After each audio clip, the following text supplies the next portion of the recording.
you're gonna want this. Paper robot craft for kids or adults. You basically find the one that you like. There's all the options right there.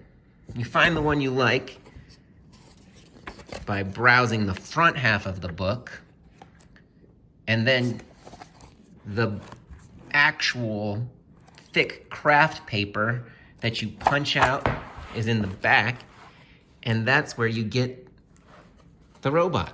So you punch it out and you line up the numbers, fold it, glue it, and you end up with your robot that looks like that.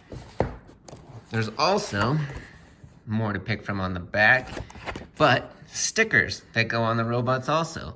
Some of those stickers glow in the dark and make your robots glow. So definitely a cool craft book. It can get kind of tough, so there's a rating on each one where it's easy to difficult right there. And start with easy and work your way up. But definitely a fun craft for the fam. Get it.